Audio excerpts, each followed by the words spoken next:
പ്രിയ പ്രേക്ഷകർക്ക് സീരിയൽ ന്യൂസിലേക്ക് സ്വാഗതം. കൂടുതൽ സീരിയൽ ന്യൂസുകൾ അതിവേഗം ലഭിക്കുന്നതിന് ഈ ചാനൽ സബ്സ്ക്രൈബ് ചെയ്യുക. ബെൽ ഐക്കൺ മറക്കാതെ ക്ലിക്ക് ചെയ്യുക. വീഡിയോ ഇഷ്ടമായി എങ്കിൽ ലൈക്ക് ചെയ്യാൻ മറക്കരുത്. തന്നോട് ഈ കാണിക്കുന്ന കാര്യങ്ങളെല്ലാം ശരിയല്ല എന്ന് ഉറപ്പിക്കുന്ന വരുൺ ഇതേ തുടർന്ന് ഇനി എന്ത് ചെയ്യണം എന്ന ചോദ്യത്തിന് മുന്നിൽ പകച്ചു നിൽക്കുകയാണ്. തനിക്ക് യാതൊരു വിലയും കൺമണി നൽകാൻ തയ്യാറാകുന്നില്ല. അങ്ങനെയുള്ള ഒരു പെണ്ണിനെ എന്തിനാണ് ഞാൻ വിവാഹം കഴിക്കുന്നത്? അവളെ വിവാഹം കഴിച്ചാൽ എനിക്ക് തന്നെയല്ലേ ഭാവിയിൽ പ്രശ്നങ്ങൾ ഉണ്ടാവുക എന്ന ചോദ്യം ബാക്കിയാവുകയാണ് വരുണിന്റെ മനസ്സിൽ. ഇതേ തുടർന്ന് വരുൺ മനോജിനെ കാണാനുള്ള തീരുമാനമെടുത്തുകൊണ്ട് പോയിരിക്കുകയാണ്. മനോജിനോട് ഈ വിവാഹത്തെ പറ്റി എനിക്ക് കുറച്ച് കാര്യങ്ങൾ പറയാനുണ്ട് എന്ന് അറിയിച്ചിരിക്കുകയാണ്. ഇത് കേട്ടതിനെ തുടർന്ന് എന്തൊക്കെയാണ് ഈ പറയുന്നത് എന്ന് ചോദിക്കുന്ന മനോജ്, ഒരിക്കലും ഞാൻ ഇങ്ങനെയൊരു വാക്കുകൾ നിന്നിൽ നിന്ന് പ്രതീക്ഷിച്ചിരുന്നില്ല എന്ന് പറയുകയും ചെയ്യുന്നു. ഇത് കേട്ടതിനെ തുടർന്ന് ഞാനും പ്രതീക്ഷിക്കാത്ത കാര്യങ്ങളാണ് ഇപ്പോൾ സംഭവിച്ചു കൊണ്ടിരിക്കുന്നത്. അതുകൊണ്ട് തന്നെയാണ് എനിക്കിപ്പോൾ ഇങ്ങനെയൊക്കെ പറയേണ്ടതായി വരുന്നത്. ഒരിക്കലും ഞാൻ കൺമണിയെ പണമോ സമ്പത്തോ കണ്ടല്ല സ്നേഹിച്ചത്. എനിക്ക് പണവും സമ്പത്തും അതുപോലെ തന്നെ നല്ല ജോലിയുമുണ്ട്. എന്നിട്ടും ഞാൻ അവളെ സ്നേഹിച്ചത് എനിക്ക് അവളോടൊരു ഇഷ്ടം തോന്നിയത് കൊണ്ട് മാത്രമാണ്. അതുകൊണ്ട് തന്നെയാണ് ഇപ്പോൾ ഞാൻ അവളോട് സംസാരിക്കാനും ശ്രമിക്കുന്നത്.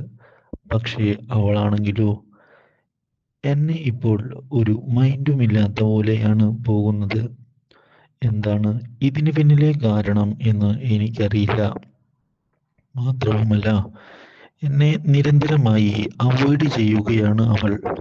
ഇത് കേൾക്കുന്ന മനോജ്, ഒരുപക്ഷെ ഇത് നിന്റെ തെറ്റിദ്ധാരണ ആയിക്കൂടെ എന്ന് ചോദിച്ചതിനെ തുടർന്ന് അല്ല എന്ന് വ്യക്തമാക്കുക വരുൺ.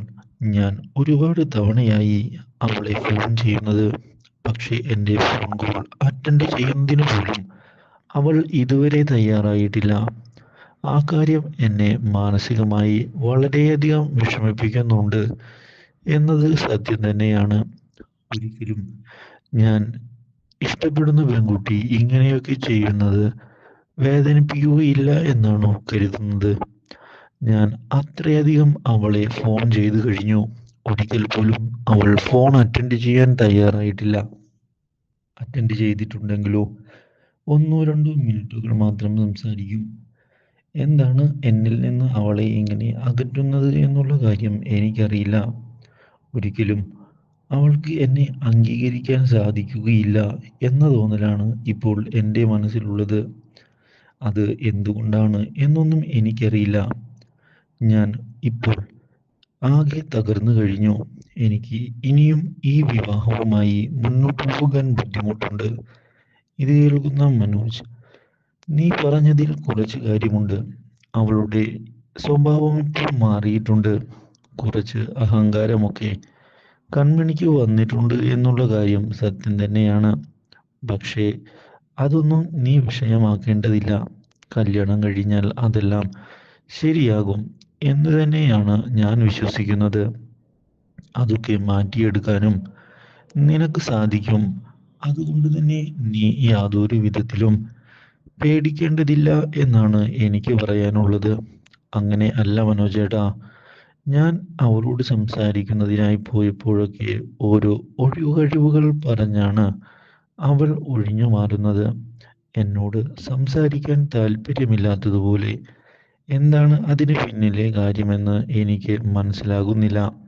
പക്ഷേ ഞാനും അതുപോലെ തന്നെ കൺമണിയും എന്തെങ്കിലും സംസാരിക്കാൻ ഒരുങ്ങുമ്പോൾ അതിനിടയിലേക്ക് കയറി വരുന്നത് ആ കൃഷാണ്.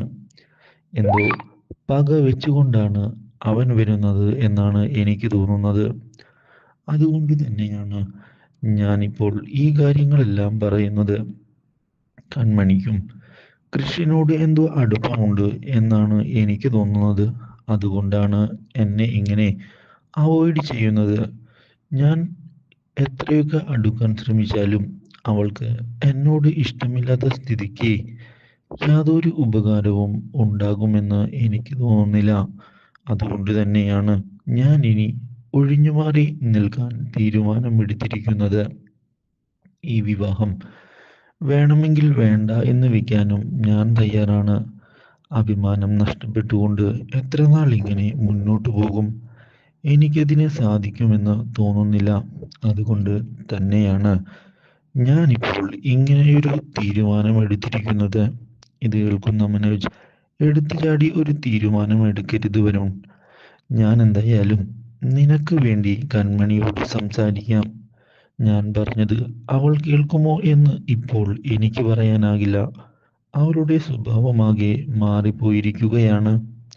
അതുകൊണ്ട് തന്നെ ഞാൻ എന്തായാലും ഒന്ന് പറഞ്ഞു നോക്കാം എന്നുള്ള കാര്യം മാത്രമേ പറയുന്നുള്ളൂ.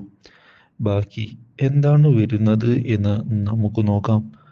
ഇതോടെ വരുൺ തൽക്കാലത്തേക്ക് അവിടെ നിന്ന് പോകാൻ ഒരുങ്ങുകയാണ്. ഇതേ തുടർന്നാണ് കൺമണി വരുമ്പോൾ കാര്യങ്ങൾ പറയുന്നതിന് മനോജ് മുന്നിലേക്ക് വരുന്നത്. കൺമണിയോട് ഞാൻ പറഞ്ഞ കാര്യത്തിലുള്ള തീരുമാനം എന്തെങ്കിലുമായോ എന്ന് ചോദിച്ചതിനെ തുടർന്ന് ഞാൻ ജോലി ചെയ്യുന്ന സ്ഥാപനത്തിന് വേണ്ടി എനിക്ക് ഡിസൈൻ ചെയ്ത് കൊടുത്തേ മതിയാകൂ മനോജേട്ടാ. അതിൽ നിന്ന് എനിക്ക് പിന്മാറാൻ സാധിക്കുകയില്ല. മനോജേട്ടൻ പറഞ്ഞ സ്ഥിതിക്ക് ഇനി മുതൽ ഉള്ള ഡിസൈനുകൾ ഞാൻ ചെയ്യാതിരിക്കാൻ ശ്രമിക്കാം.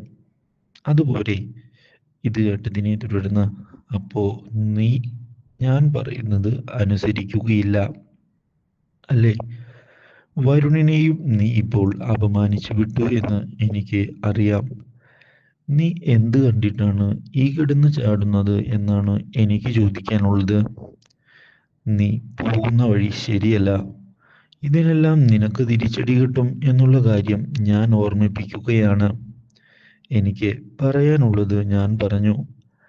ഇനി നിനക്ക് എന്ത് തീരുമാനവുമാകാമെന്ന് പറഞ്ഞ് അവിടെ നിന്ന് പോയിരിക്കുകയാണ് മനോജ്. അപ്രതീക്ഷിതമായ മനോജിന്റെ ഭാവമാറ്റം തിരിച്ചടി ആയിരിക്കുകയാണ്. കൺമണിക്ക് do like, share and subscribe.